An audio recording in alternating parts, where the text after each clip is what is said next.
Hello and welcome back to the Law of Attraction Secrets podcast. I'm your host, Natasha Graziano. Today in the studio, we have one of my favorite people in the whole world. He's like my godfather. This is the founder of E! He is also a best-selling author. We're going to be talking all about his book today.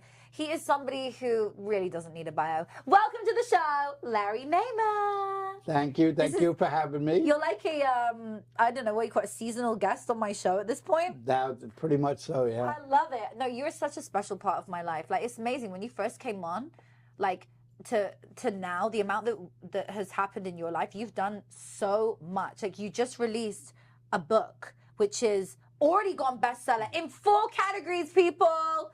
It's amazing. It's amazing. It's a learning experience for me. I've never done it, and I've resisted doing the book literally forever. But then finally, I just decided that if I could do my book as a mixture between a bio and a cookbook, right, I'll do that. Obviously, people like it because it kind of hit the charts really quick, and people are just saying they've never seen a bio and a cookbook mixed together. Tell me more about it. Like, what's the book about? Well, I did. I'm sorry.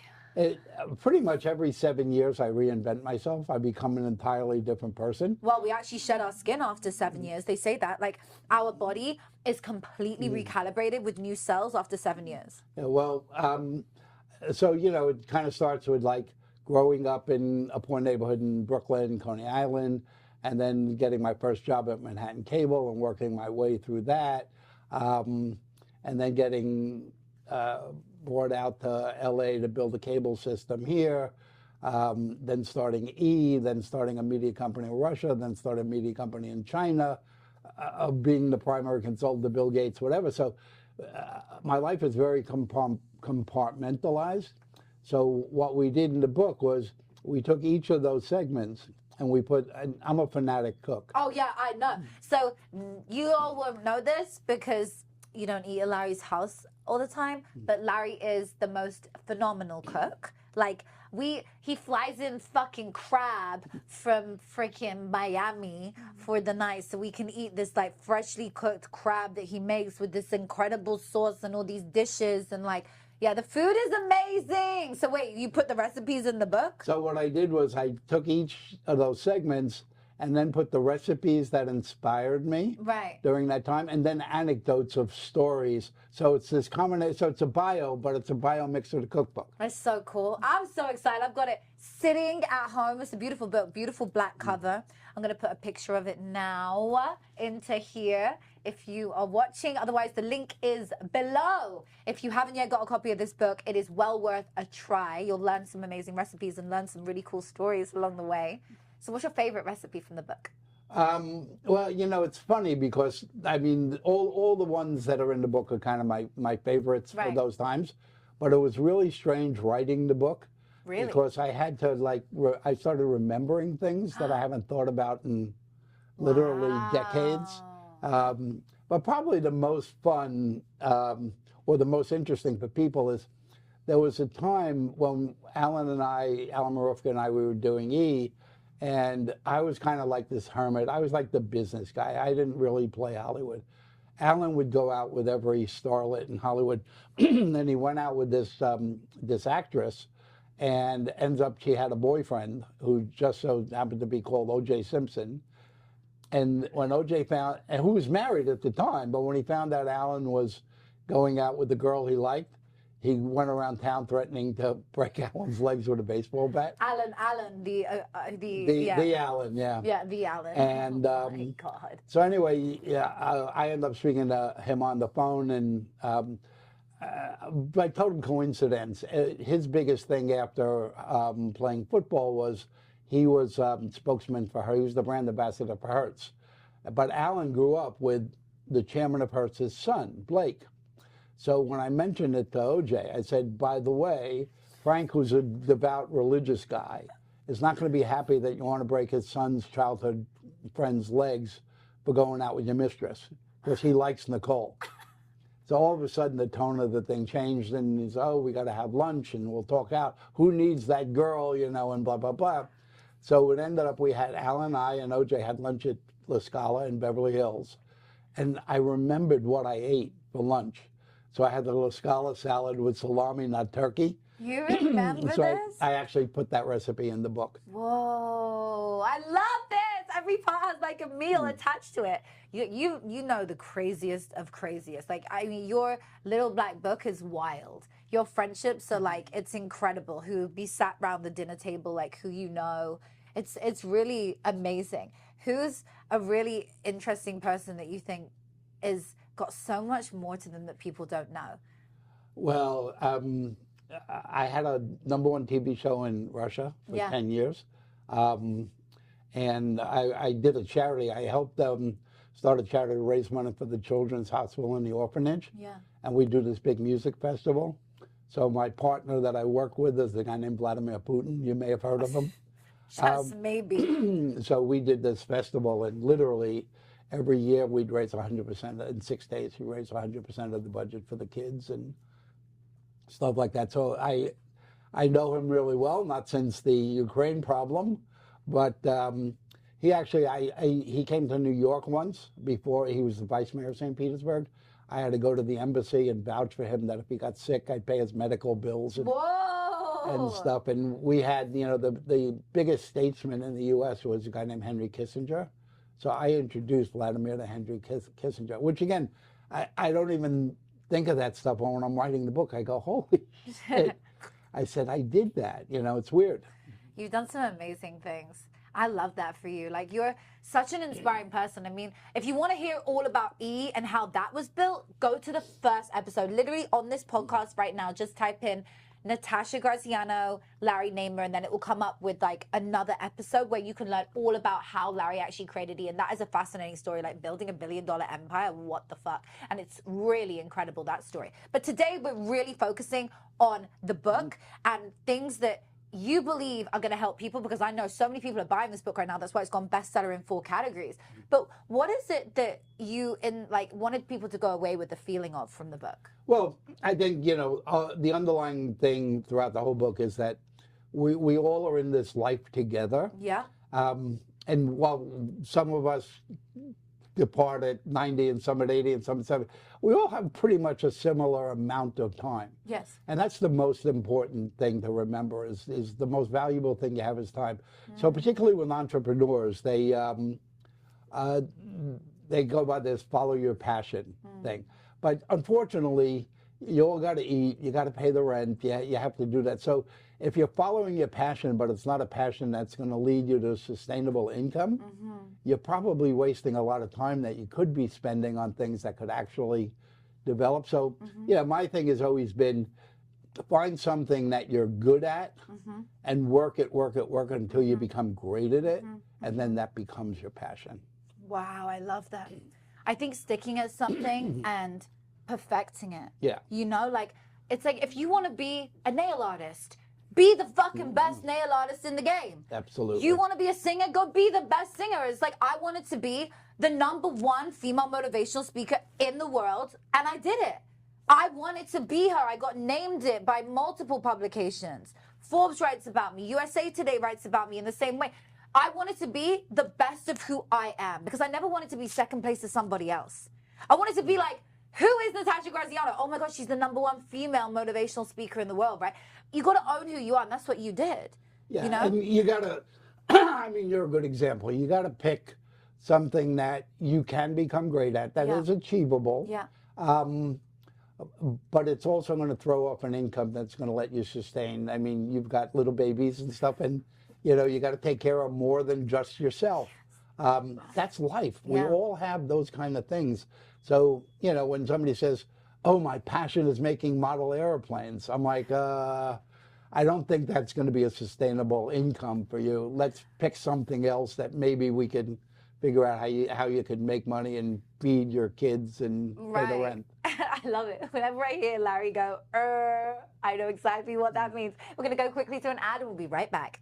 If you aren't yet a member of our Law of Attraction app, the app that features everything about scripting for love, money, happiness, how to accelerate your career, how to accelerate your name and brand online, something your girl's very good at coaching on and doing herself. I'm results-based, baby. If you want to learn how to manifest love, how you can attract the partner of your dreams into your life, if you want to magnify the money coming into your life, you want to become magnetic, you want to be an attraction force to be reckoned with, you want to put millions of dollars into your bank account through manifesting, you want to learn the secrets behind scripting your dream life, get into our app. The membership is here. All you got to do is join. And guess what? You also get access to our coaching calls every week with yours truly every Thursday at 10 a.m. Pacific, which is 1 p.m. Eastern, which is, I think, 6 p.m. UK time. Wherever you are in the world, it is for you. We coach every week, and I personally coach you on scripting for love, scripting for happiness, scripting for health, scripting for money, scripting for career. I show you how to manifest all of the things you want into your life. And all you've got to do is attend those live coaching calls every week. When you get into that membership, you get access to all of our courses, all of our programs, the meditations, the powerful subconscious reprogramming meditations that will help you to retrain your mind, reframe your mindset into believing that you are worthy of money pouring in abundantly, into believing that your soulmate is just around the corner, or strengthening your current relationship. So wherever you are in life, if you feel like you want to better your life, do you? Do you want to better your life? I'm sure you do. You want to better your bank account. You want to better your health. There is no one I've ever met that said, no, I'm good where I am. Never. Somebody always wants to be happy. Do you want to be happier? Do you want to be wealthier? Do you want to be more in love? Do you want to have better people being attracted to you? And I'm just not just talking about love. I'm talking about when you show up somewhere. Do you want to be magnetic when you walk into that room? If you do, if the answer is yes to any of those questions, or you want to learn how to grow your name online, you want to learn how to get more eyeballs on your work. Otherwise, what is the point in having that amazing business if nobody's hearing about it? The app has all the answers for you. Join our membership now. Get inside of it. And I'll see you there. Yes, when you go, I know that sound is like, this person's going the wrong fucking direction. Yeah, no, you get that all the time. Oh, follow your passion, follow your passion. Yeah, I'm like, okay. Yeah, well, what's actually going to do something for you? If I followed my passion, I'd be like cleaning pots, you know. Yeah, literally, like, I know. No, but it's true. Like, you're an amazing cook, but you weren't going to be a chef. No. Like, it was just... You don't. No, you were like, that's what I'm going to do is my hobby, but if I'm going to do it as a career, I'm going to be the fucking best in the world. And then you open the biggest network ever. Like, E was so massive.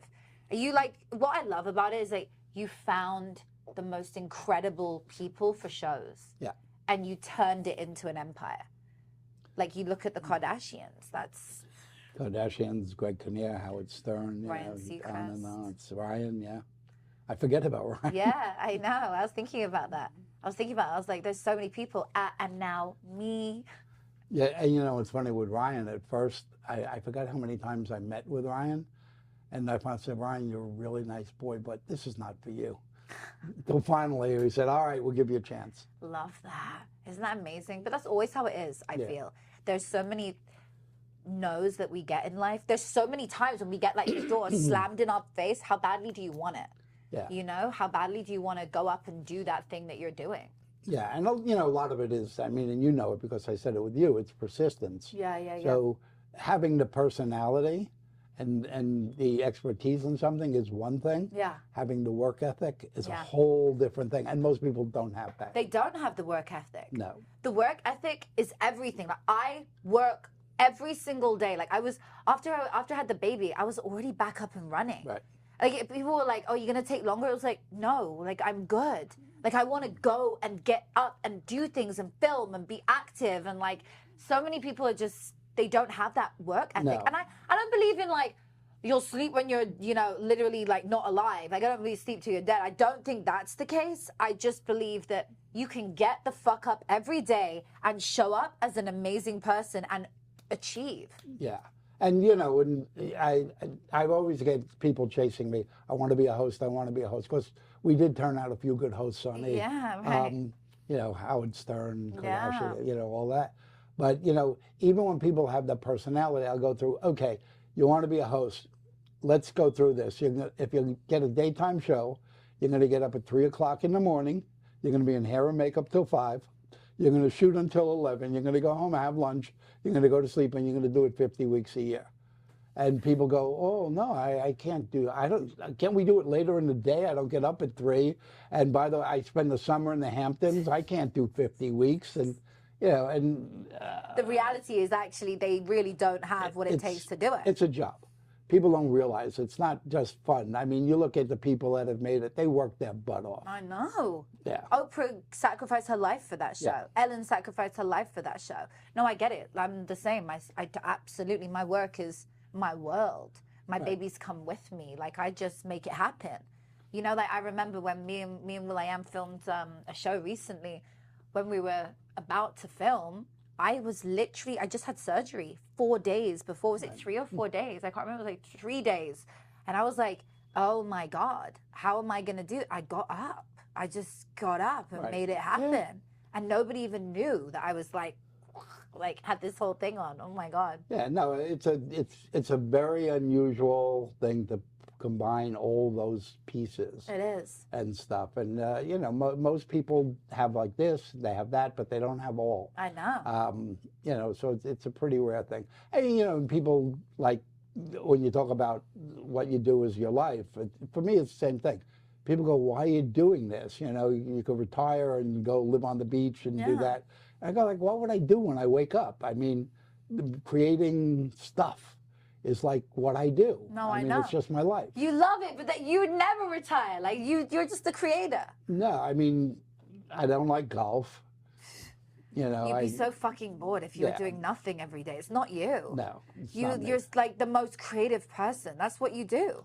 Yeah, so you know that it keeps me going, and you wake up in the morning and you got something to look forward to, as opposed to like, oh my God, what do I do today? Yeah, like I'm just gonna go play golf. Yeah. Like no, you're always gonna create. I love that. Okay, what goes into success? Because the book has so much about your journey, but like you have the recipe for success. You've created something bigger than most people will ever do in 10 lifetimes. How did you? What's your like mentality behind that? Well, sometimes you got to put yourself in very difficult situations, and I believe that. Don't put yourself always in the comfort zone. Some of your best work is going to come when you're out of your love that. And you've got to really think hard. I mean, with people don't realize, you know, because it's huge now. You know, 142 countries, and arguably it's the biggest influencer of pop culture in the world. I mean, just look at Kardashians and things like that. It's just this whole thing that we had, which was because we didn't have a lot of money. It was started by Al and I. It's still the only TV network ever started by people as opposed to companies. Wow. And when we started it, the going rate to start a TV network was around $100 million. But nobody would give us that after 3.5 years. We finally found someone who gave us $2.5 million, and we were like, what do we do with $2.5 million and stuff? And then we just took it and said, you know what, nobody's giving us the 100, we'll take the 2.5. So he actually started with 11 employees and 31 interns. But we had to be very inventive. And that's really by putting ourselves in that very difficult spot. We go, okay, we only have $2.5 million. You know, what creative stuff do we come up with? So and, you know, amazing. Things like Talk Soup was our first breakthrough. And, you know, that ran 20-something years and stuff. And it was because we didn't have money. We had to do something that was pretty out of the box. What I love about you and E is the way, like, on the red carpet, you literally, like, threw people in, didn't you? Like, tell me the story about that. Well, we started, and we tried to get credentials to cover the Oscars. And we got a nasty rejection letter. It was like, you're some little cable network. No, you're not getting press credentials, and goodbye. And it was I remember the people I work with, a guy named Jay April and Lou DiLiberto. We actually climbed over the fence and snuck in, and we were on the red carpet and doing interviews and stuff. And then finally we got caught and thrown out. But, you know, it was funny because our take on Hollywood is very different. It's my sensibility, which is Hollywood is funny stuff. Don't try and make believe it's rocket science. So, you know, at that time, everything that you saw even on the red carpet was, so Tom Cruise, tell us about your next movie. And I'm like, boring. Yeah. You know, Our guys were going, wow, those are great shoes. Like, where'd you get those? And like, who made your suit and who made your dress? And when people watched it, you know, we got all these comments going, oh my God, it was like so different than anything we'd seen. We felt like we were seeing something we weren't supposed to. Wow. And I'm like going, yeah, okay. I'm not going to tell you that we still climbed over the fence, but yeah. Shit, that's crazy. Do they know that you climbed over the fence now? Well, they know now because I just say it. You know, what are they going to do to me?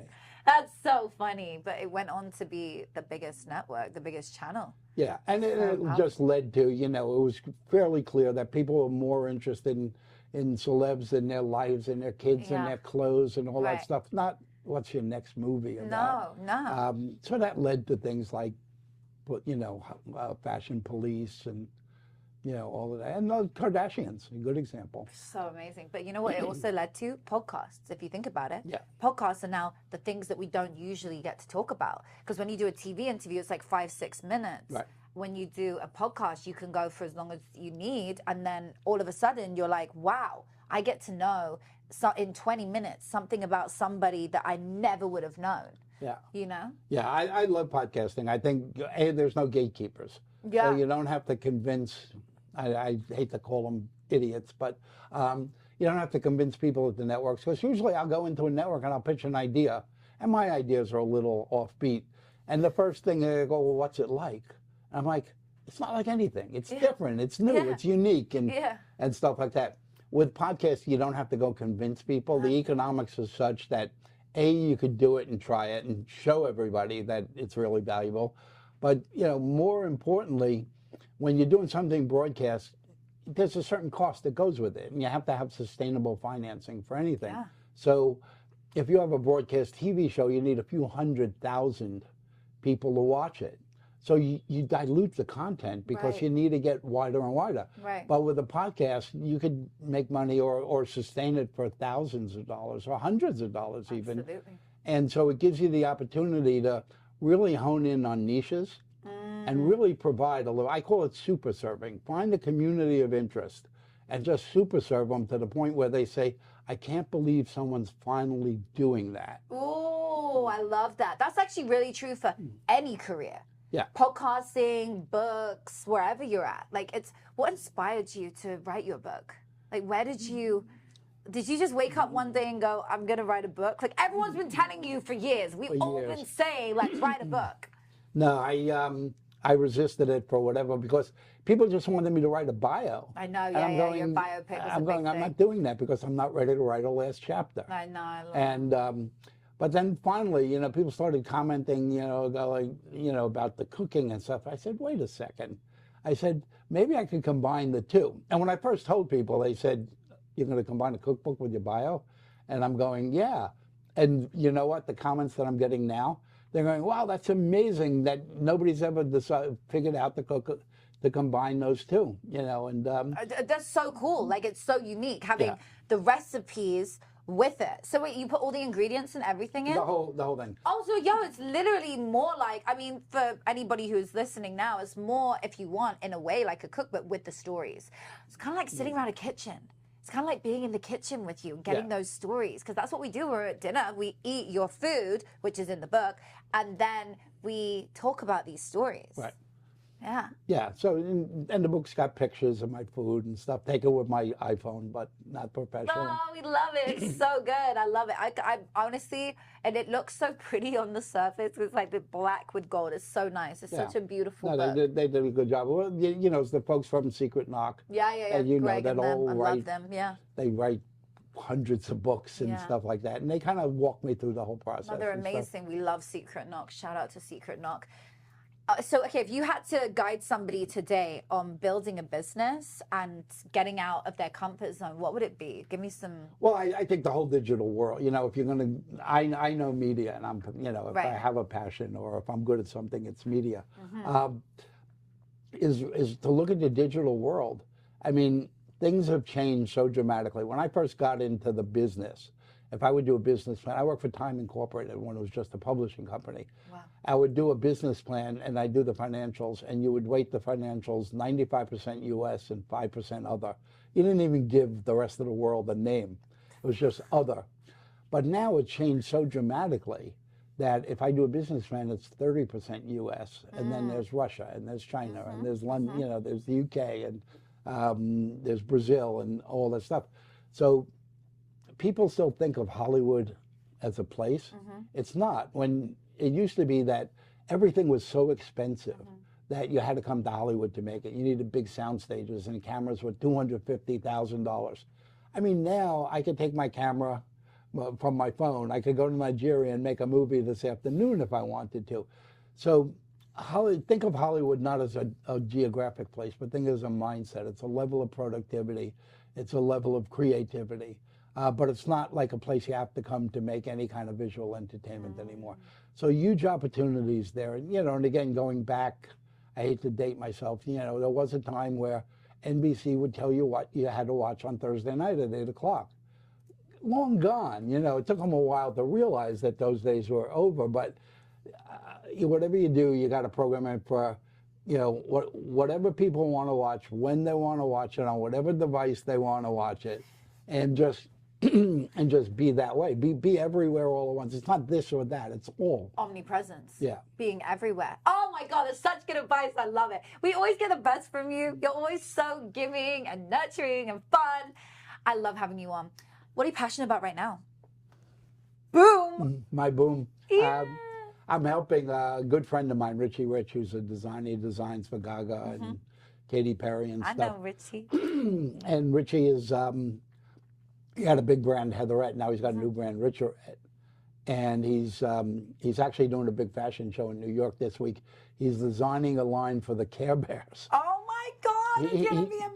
He did Hello Kitty. Now he's doing Care Bears and stuff. And unfortunately, I'm on a book tour, so I can't. I won't make it into New York. But yeah, that's not like you. You're usually there. I know. I usually go, but this I just no promised. When the Secret Knock people told me they're going to help me through this book thing, I had to promise that I'll actually do it. Show up. So now I got to do it. So I'm missing, but I'll catch the one he's going to do in March. I think he's going to do L.A. Oh, really? Yeah. Oh, that's so cool. Why So is it in different? You could walk if you want. Yes, again, I walked in that last one. You put me on the runway. I loved it. It was so fun. Yeah, I mean, so, you know, helping Richie and that stuff, you know, Richie's major icon in the LGBTQI plus community, you know, doing that. And it's funny because I'm wearing this shirt.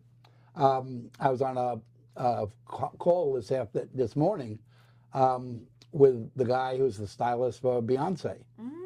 And Ty Hunter, I don't know if you know Ty. He's Beyonce's personal stylist for years. And I'm wearing this, and he's just looking at it, you know, because we're on a Zoom, and he goes, "That's a Richie Rich." And I'm like, "Yeah, okay." So, you know, it's fun. For me, again, I like doing stuff in a new world. Yeah. I like pushing myself out of the comfort zone because it makes me think. I love that. Like, that's you in a nutshell. Like, how can I mentally stimulate myself? How can I learn more? Like, what is so wild, which I love about you, is you're more advanced in understanding the culture of the modern day world with AI. You understand the digital world, the TV world, more than anyone. Like, you're not stuck in some like fucking dinosaur era. Like, you're super cool and young and like you get it. Like, you just get it. Yeah, I try. I always want to be about what's next. Yeah, as opposed to what was. You teach me stuff. Like, I literally, I'm like, oh yeah, he's right. That's a great idea. I should do that. Yeah, no, it's brilliant. I would learn so much. Oh my God, I could talk to you for hours. We're going to get more time, luckily. But for y'all, if you want to hear more from this amazing person, read the book. Because inside the book, you're going to learn all the stories. All you got to do is hit the link below, get a copy of the book. It's a great gift for somebody coming from like, oh wow, look, this famous author. He's really well known, the founder of E. He wrote a book. And if you like food, this is for you. Give it to a friend. I for sure will be. It is so fun. I'm so grateful for you guys listening today. Thank you so much for coming, Larry. Good to be here. We had an amazing time. Guys, Larry Namer.